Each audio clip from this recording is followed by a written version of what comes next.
Om Swastiastu. Assalamualaikum warahmatullahi wabarakatuh. Salam sejahtera untuk kita semuanya. Shalom, Namo Buddhaya, salam kebajikan. Kembali lagi bersama saya, Bapak Ibu Nilo Putri Denitasari. Dalam video kali ini, saya akan menampilkan materi terkait dengan asuhan keperawatan keluarga dengan hipertensi, reumatik artritis, dan juga ibu hamil. Nah, jadi topik presentasinya tentu saja kita akan mulai dari aspek keluarga dengan hipertensi terlebih dahulu, kemudian dengan reumatik artritis, dan terakhir dengan ibu hamil. Nah, untuk asuhan keperawatan lengkap nanti akan saya sampaikan di awal saja, yaitu asuhan keperawatan keluarga dengan hipertensi saja. Nanti selebihnya untuk yang reumatik artritis, ibu hamil, dan juga nanti video selanjutnya, Bapak Ibu, adik-adik sekalian akan melihat presentasi ataupun tampilan dari asuhan keperawatannya hanya berupa NCP saja. Jadi saya tampilkan satu diagnosis keperawatan, kemudian diikuti dengan NOC dan NIC labelnya. Baik, kita mulai dulu untuk asuhan keperawatan keluarga dengan hipertensi, yaitu mulai dari fenomena hipertensi. Jadi hipertensi ini menjadi penyakit tidak menular yang paling banyak dialami oleh lansia di Indonesia. Nah, hal ini tentu saja ada kaitannya dengan kemunduran fisik pada sistem kardiovaskuler dari lansia sendiri. Dan di Indonesia, pada usia 75 tahun ke atas, ternyata ada 63,8% yang mengalami penyakit hipertensi ini. Dan didukung juga oleh beberapa negara di sekitar Indonesia bahwa penyakit hipertensi itu dialami oleh lansia lebih dari 50% di negara masing-masing.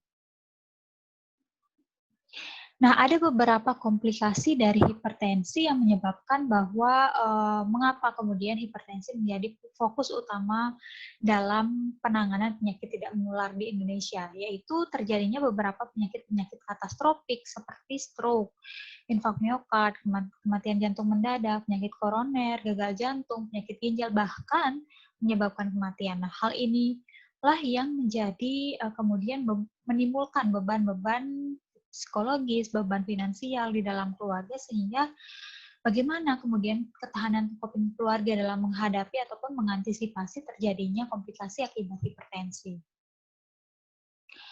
Nah, tentunya optimalisasi kita selaku perawat dalam memberikan asuhan keperawatan keluarga itu erat kaitannya dalam pengendalian tekanan darah pada klien-klien dengan hipertensi, dan juga bersinergi dengan program PISPK, yaitu program Indonesia Sehat dengan pendekatan keluarga di poin ke-7. Berikut adalah beberapa contoh, Bapak Ibu, diagnosis keperawatan yang relevan untuk masalah hipertensi. Yang pertama adalah ketidakefektifan manajemen kesehatan keluarga, karena memang erat kaitannya hipertensi ini dengan manajemen diri, seperti diet, kemudian olahraga, kemudian pengaturan stres, dan lain sebagainya. Kemudian risiko gangguan fungsi kardiovaskuler ini tentu saja berkaitan dengan bagaimana sistem kardiovaskuler kita, kemudian berkaitan dengan jantung, pembuluh darah, kemudian bagaimana cardiac output, dan lain sebagainya. Jadi bisa diangkat risiko gangguan fungsi kardiovaskuler. Untuk selanjutnya bisa kita telaah juga coping keluarga, karena hipertensi ini erat juga kaitannya dengan stres yang terjadi di dalam keluarga. Dan nyeri akut. Jadi nyeri akut ini salah satu tanda dan gejala dari hipertensi juga, yaitu nyeri tengkuk. Jadi sangat sering sekali terjadi dan kita temukan juga pada klien-klien dengan hipertensi. Nah, untuk contoh asuhan keperawatan lengkap, saya contohkan sebagai berikut.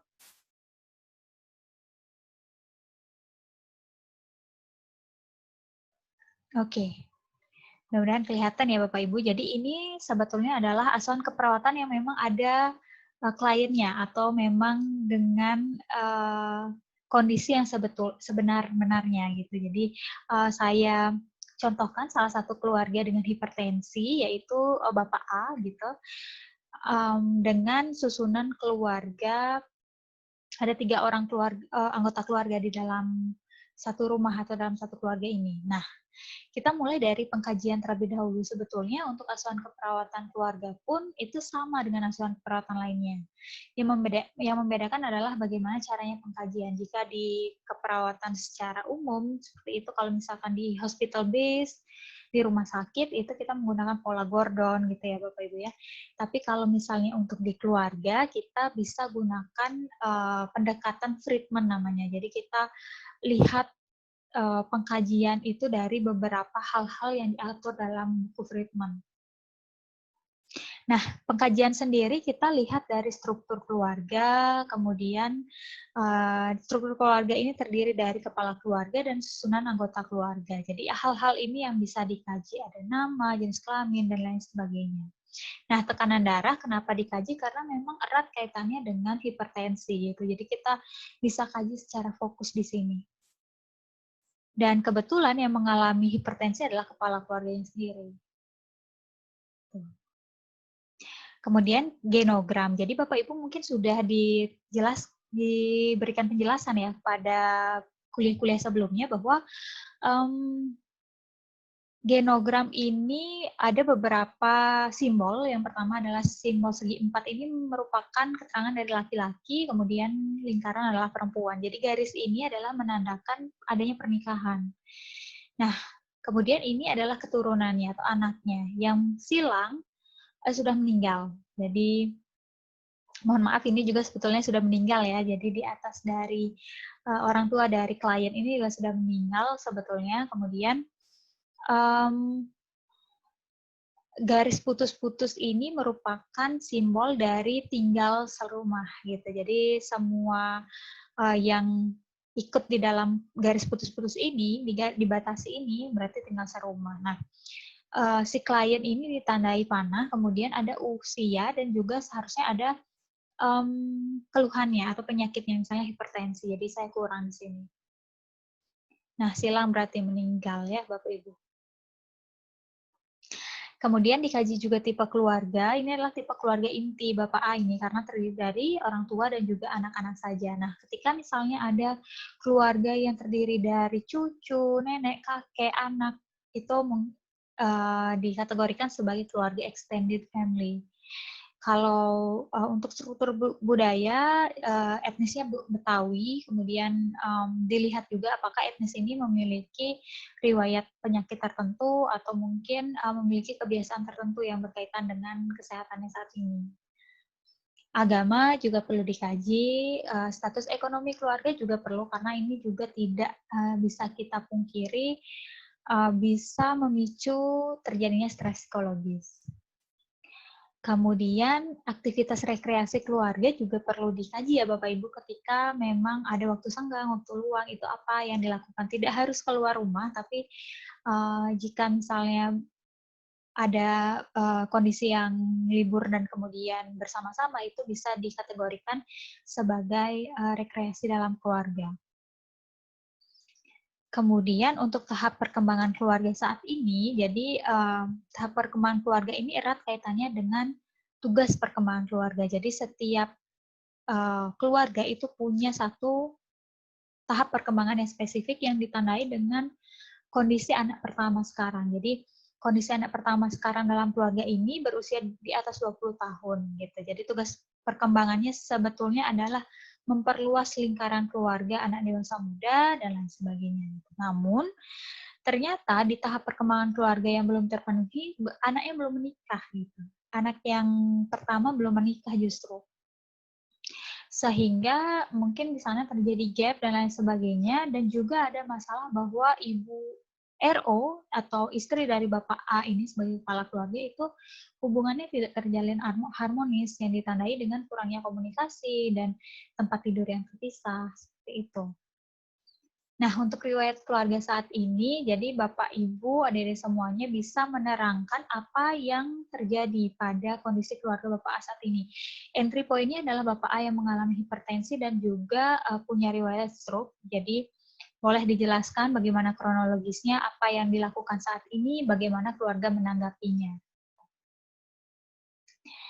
Kemudian riwayat keluarga sebelumnya, apakah ada kemudian riwayat keluarga sebelum Bapak A ini, artinya orang tuanya, kemudian nenek kakeknya mungkin kalau bisa tergali, memiliki riwayat penyakit yang sama dengan si Bapak A ini.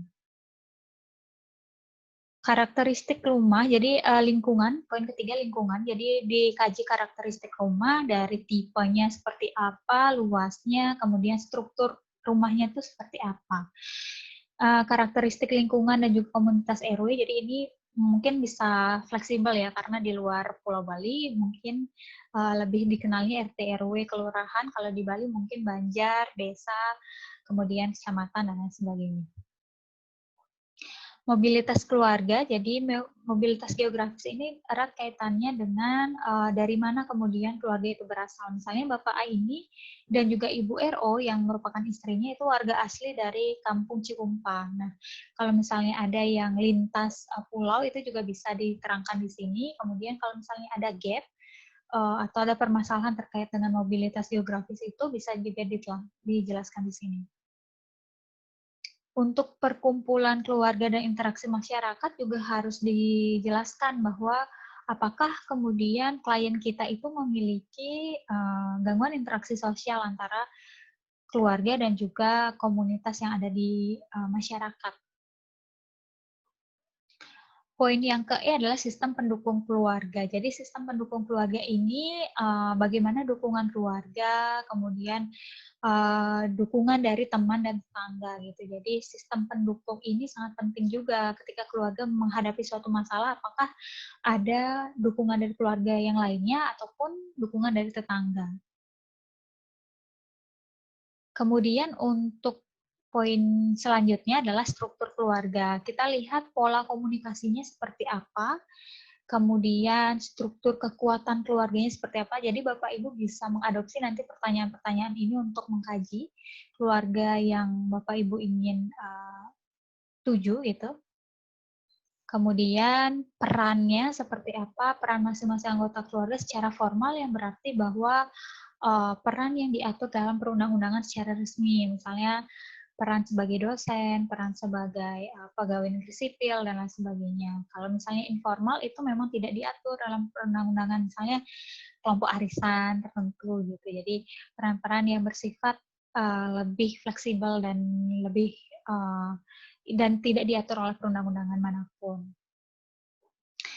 Kemudian nilai dan norma agama budaya juga penting dikaji apakah nanti ada kaitannya dengan kesehatannya saat ini, kesehatan keluarga saat ini. Jadi bukan hanya budaya-budaya Bali seperti itu saya tidak, tapi mungkin dikait-kaitkan dengan sisi kesehatan dan juga perjalanan proses penyakit dari klien dalam keluarga. Nah, yang penting juga adalah fungsi keluarga. Jadi fungsi keluarga ada 5, ada afektif, sosialisasi, ekonomi, kemudian reproduksi, dan juga perawatan keluarga. Nah, afektif ini erat kaitannya dengan cinta dan kasih sayang dalam keluarga. Kemudian untuk sosialisasi ini adalah bagaimana keluarga mendorong anggota keluarga yang lainnya untuk aktif bersosialisasi di luar rumah. Ekonomi sudah pasti adalah terkait dengan finansial, kemudian beban dari kebutuhan sehari-hari dalam proses menjalani kehidupan. Kemudian untuk reproduksi, bagaimana seseorang ataupun di dalam keluarga itu melanjutkan generasi keturunannya, dan jika memungkinkan digali juga bagaimana pola dan fungsi dari organ reproduksi. Seperti itu. Nah, untuk fungsi perawatan keluarga, yang perlu digali adalah bagaimana respon keluarga dalam menanggapi ataupun dalam berespon terhadap gejala-gejala yang ditimbulkan oleh klien dengan gangguan kesehatan di dalam keluarga. Jadi misalnya dengan oleh Bapak A ini, Ibu RO tidak peduli sama sekali ternyata tentang kesehatan suaminya, bahkan tidak pernah menanyakan keluhan apapun gitu, waktu serangan stroke pun tidak diantarkan ke pelayanan kesehatan. Nah, ini tentu saja terjadi gangguan fungsi perawatan keluarga. Kemudian stresor juga penting dikaji, entah itu jangka pendek, jangka panjang, kemudian bagaimana keluarga berespon terhadap masalah, strategi coping yang digunakan seperti apa, dan tentunya harapan keluarga seperti apa dengan kondisi saat ini. Selanjutnya bisa kita kaji adalah pemeriksaan fisik. Jadi di sini tidak dibedakan ya, Bapak Ibu adik-adik sekalian, semua anggota keluarga dan juga kepala keluarga itu dikaji dan dituliskan secara lengkap datanya. Nah, ada kemudian hal-hal yang tidak bisa kita kaji seperti genitalia dan rektal karena kita bermain di lingkup komunitas dan juga di keluarga gitu Bapak Ibu, bukan di rumah sakit. Jadi ada hal-hal yang kita perlu jaga juga, privasi dan juga keputusan dari keluarga jika memang tidak boleh kita mengkaji hal-hal yang berkaitan dengan daerah-daerah atau lingkup-lingkup sensitif gitu. Kemudian untuk di ekstremitas juga perlu kita kaji. Nah, istirahat dan tidur juga perlu kita kaji bagaimana kualitas tidur setiap orang gitu dalam keluarga siang ataupun malam, bagaimana kebiasaan tidur dan apa manfaat tidur untuk keluarga. Kemudian kebiasaan makan juga sangat penting ya Bapak Ibu untuk dikaji karena memang hipertensi ini erat kaitannya dengan diet, baik itu rendah garam ataupun rendah lemak. Latihan fisik juga sangat penting dikaji untuk klien-klien dengan hipertensi dan beberapa penyakit lainnya gitu. Jadi harapan saya adalah Bapak Ibu, adik-adik semuanya bisa mengkaitkan dengan kebutuhan yang dirasakan untuk mengkaji klien dalam kondisi tertentu. Nah, untuk pengkajian sampai dengan latihan fisik tadi namanya adalah penjajakan tahap 1 gitu. Jadi kita menjajaki beberapa hal-hal yang berkaitan dengan klien dan juga keluarga dalam hal yang lebih umum gitu. Nah, sekarang untuk penjajakan tahap 2 di dalam askep keluarga itu kita melingkupi 5 aspek penting, yaitu 5 tugas keluarga. Yang pertama adalah keluarga mengenal masalah. Jadi, bagaimana pengenalan masalah hipertensi di keluarga itu yang perlu kita kaji. Yang kedua adalah keluarga mengambil keputusan untuk merawat. Jadi, apakah keluarga Bapak A ini bisa memutuskan untuk merawat Bapak A dengan hipertensi ini? Kemudian yang ketiga adalah keluarga merawat. Nah, dikaji kemampuan perawatan dari keluarga kepada Bapak A apakah optimal atau belum? Modifikasi lingkungan. Nah, kita lihat lingkungan sehari-hari dari Bapak A, baik itu fisik maupun psikologis. Jadi bukan hanya lingkungan yang bersifat penataan rumah gitu begitu saja, bukan seperti itu, tapi juga melingkupi aspek-aspek psikologis juga. Kemudian memanfaatkan layanan kesehatan. Nah, jika anggota keluarga Bapak A sakit ini memanfaatkan fasilitas puskesmas, jadi memang sudah mampu untuk memanfaatkan layanan kesehatan. Nah, selanjutnya ketika data pengkajian telah rampung, penjajakan tahap 1 dan 2, kita berlanjut kepada analisis data. Nah, analisis data sendiri, kita kelompokkan datanya yang memang mirip untuk menegakkan satu masalah keperawatan. Misalnya data subjektif dan data objektif yang pertama itu tegak diagnosa ketidakefektifan manajemen kesehatan keluarga. Yang kedua ada disfungsi proses keluarga, ketiga ada pengabaian diri, ini terutama untuk Ibu RO. Kemudian yang keempat adalah perilaku kesehatan cenderung berisiko. Nah, setelah kita merumuskan diagnosis keperawatan, kita harus melakukan penapisan masalah atau kita prioritaskan masalah mana yang kemudian menjadi fokus utama di dalam asuhan keperawatan ini. Nah, caranya kita adalah melakukan scoring ya, Bapak Ibu. Jadi scoring ini yang menjadi nanti metode penapisan masalah. Nah, kita lihat dulu scoring ini ada 4 kategori atau kriteria. Jadi dimulai dari sifat masalah dulu. Nah, ini mohon maaf, ini mohon dihilangkan saja karena sejahtera sama potensial itu sama sebetulnya.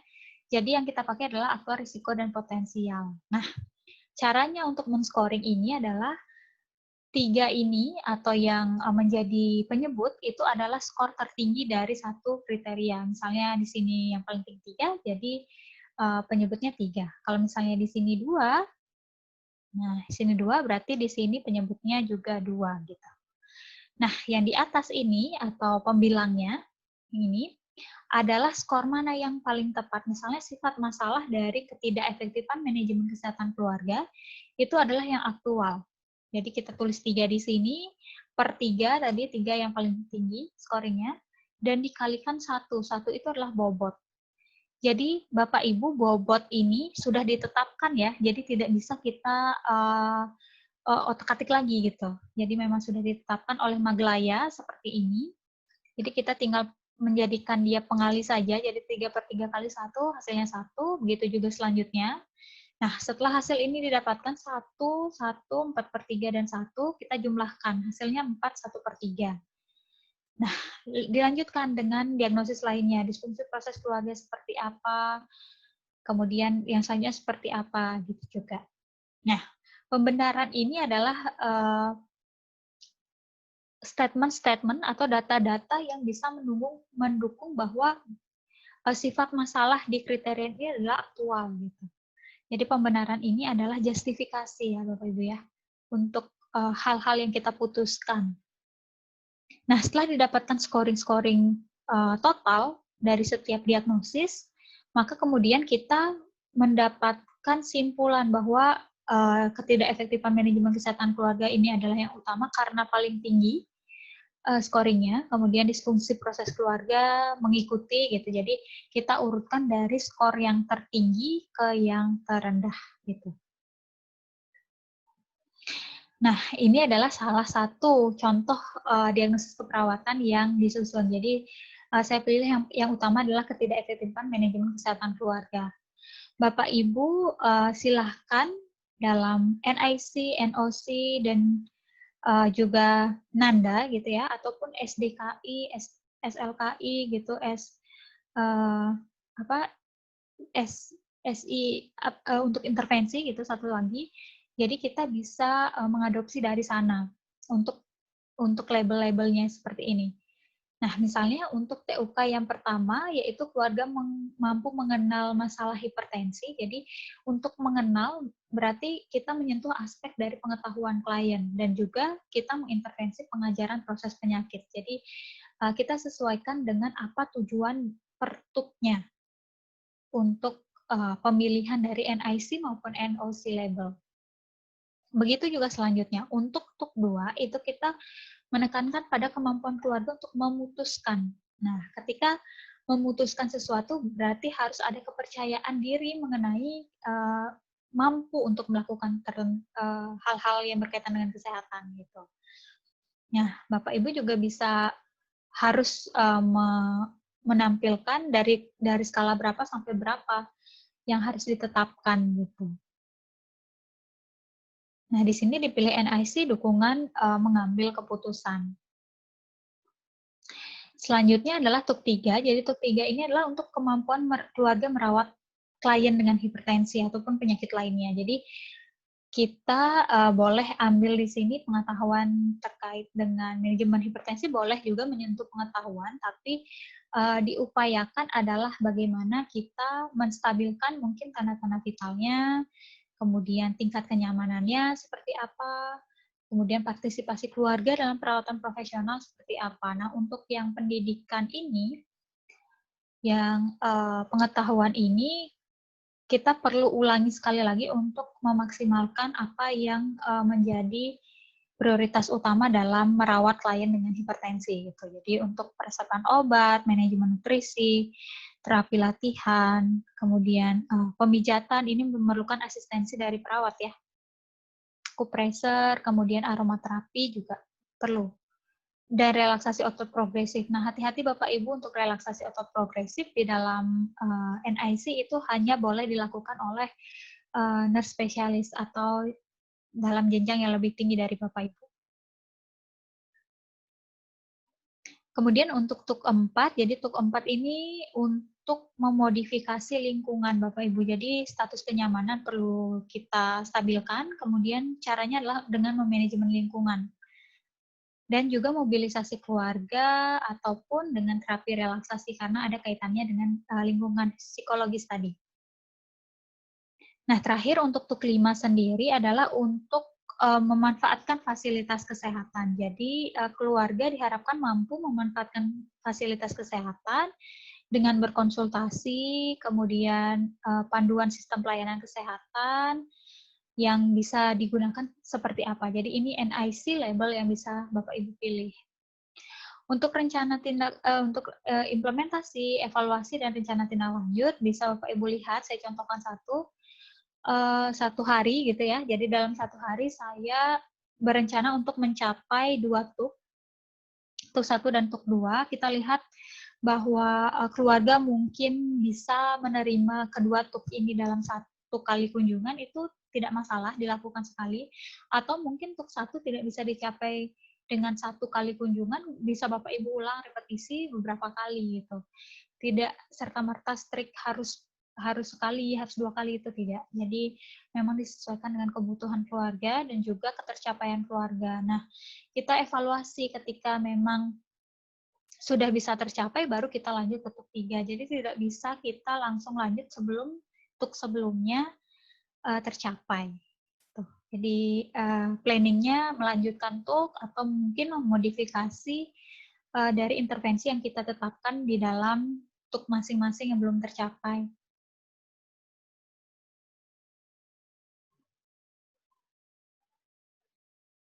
Oke. Nah, itu tadi salah satu contoh asuhan keperawatan yang lengkap, Bapak Ibu. Jadi nanti Bapak Ibu bisa improvisasi dan bisa mengembangkan lagi sendiri ketika menemukan pasien yang apa namanya, yang kompleks masalahnya dan kemudian juga harus mendokumentasikannya dengan lengkap.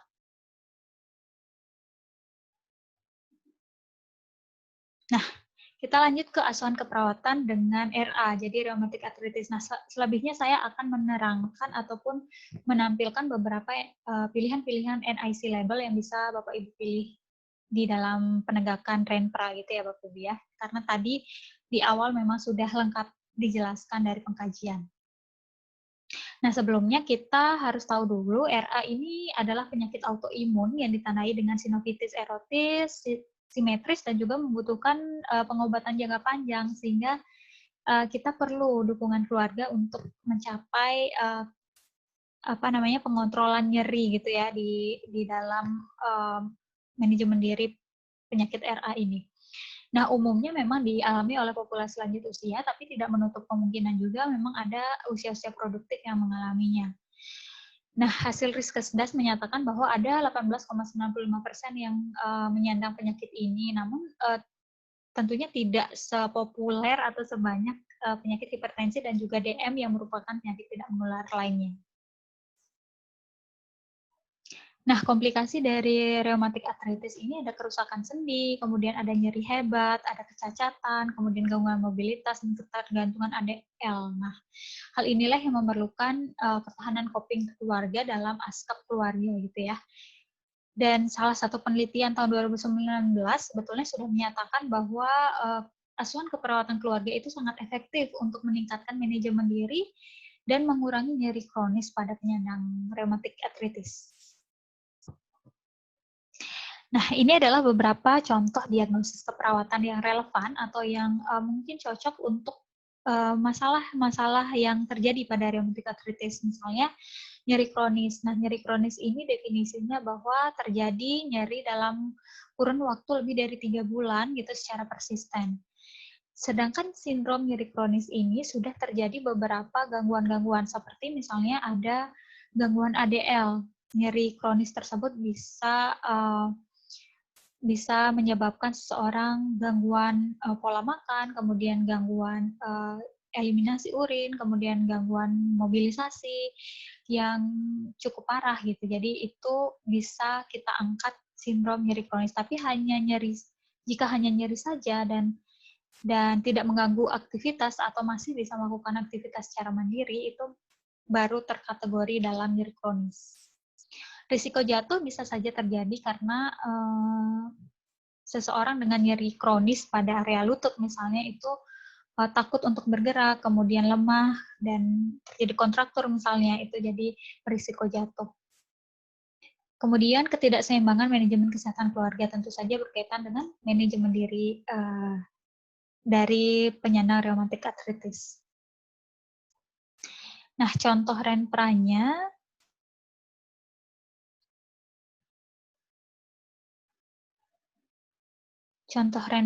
saya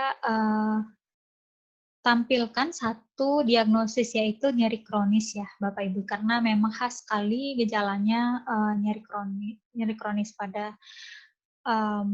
penyandang rematik artritis. Nah, jadi Bapak Ibu bisa angkat di dalam TUK 1 ada pengetahuan tentang manajemen nyeri. Dan di intervensinya ada manajemen diri. Nah, yang dipilih adalah terkait dengan aspek-aspek kognitif saja ya Bapak Ibu, aspek-aspek yang berkaitan dengan pengetahuan saja. Kemudian untuk TUK 2 sama sebetulnya seperti sebelumnya, kita mengangkat kepercayaan seseorang bagaimana kemampuannya melakukan, kemudian dukungan pengambilan keputusan juga. Untuk TUK 3 kita angkat kontrol nyeri gitu. Kemudian tingkatan nyeri juga kita angkat untuk memfollow up ya, apakah terjadi penurunan skala nyeri dan lain sebagainya. Kemudian aplikasi panas dingin bisa kita lakukan, dan teknik manajemen nyeri beberapa yang farmakologis, non farmakologis juga bisa dilakukan. Untuk TUK 4 dan TUK 5 sebetulnya sama saja, yaitu status kenyamanan, manajemen lingkungan kita bisa angkat. Kemudian dalam TUK 5 juga pengetahuan terkait dengan sumber-sumber kesehatan, dan di NIC-nya panduan sistem pelayanan kesehatan bisa kita angkat juga.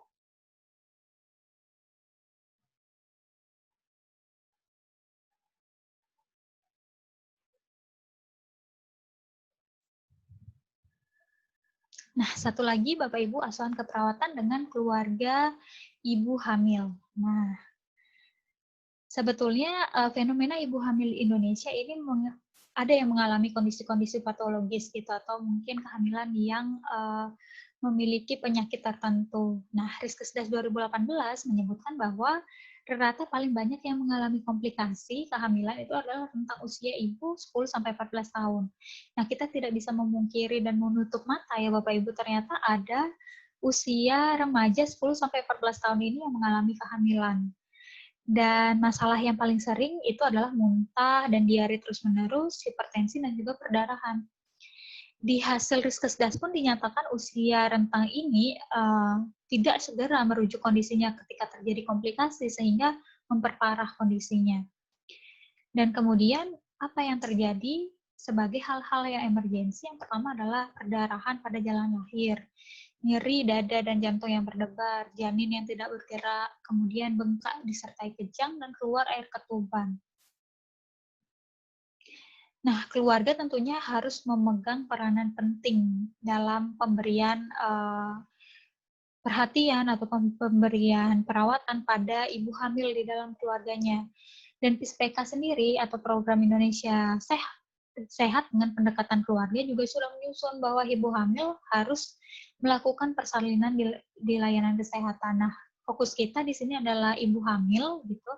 Jadi antenatal care juga sangat penting ditegakkan dalam asuhan keperawatan. Untuk contoh diagnosis keperawatan yang relevan, ini ada beberapa, yaitu kesiapan peningkatan proses kehamilan dan persalinan. Nah, ini adalah diagnosis wellness ya Bapak Ibu, atau potensial, di mana belum terjadi masalah-masalah tertentu. Tapi ibu hamil ataupun yang mempersiapkan persalinannya sudah menyatakan hal-hal positif, di mana mereka ingin mendapatkan informasi-informasi kesehatan tertentu. Untuk ketidakefektifan proses kehamilan dan persalinan ini berkaitan dengan sudah terjadi mungkin permasalahan, misalnya sudah ada hipertensi pada saat kehamilan, atau mungkin ada riwayat perdarahan dan lain sebagainya.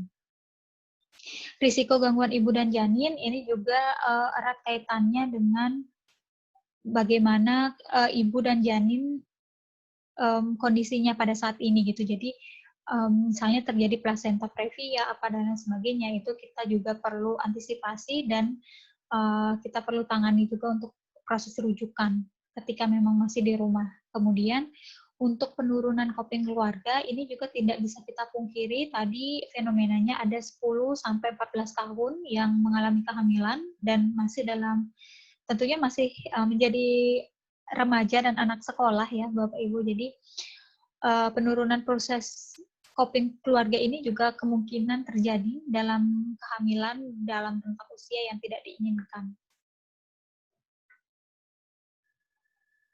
Nah, ini adalah contoh untuk ASKEP ibu hamil tapi dalam kondisi yang fisiologis ya Bapak Ibu. Jadi tidak mengalami gangguan. Saya angkat kesiapan peningkatan proses kehamilan dan persalinan pada keluarga Bapak H gitu ya.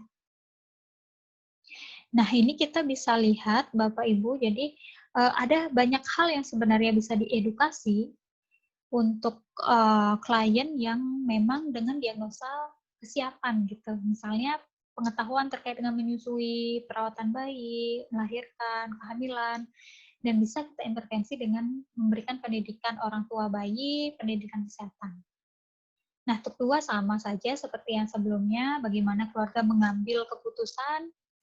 Kemudian yang untuk 3 bisa kita lihat di status maternal antepartum, fungsi keluarga, partisipasi keluarga dalam perawatan profesional, dan beberapa NIC atau intervensi yang bisa kita lakukan adalah persiapan melahirkan, keluarga berencana atau kontrasepsi, pengurangan perdarahan, misalnya perawatan prenatal, surveillance, kehamilan akhir. Nah, bisa kita angkat di sini. Untuk TUK 4 dan TUK 5 sebetulnya sama saja, hanya saja narasi nantinya di bawahnya, beberapa pilihan-pilihan yang Bapak Ibu pilih. Misalnya untuk yang di TUK 5, pemanfaatan layanan kesehatan itu kaitannya dengan antenatal care misalnya. Jadi spesifik di ibu hamil, seperti itu pemilihannya.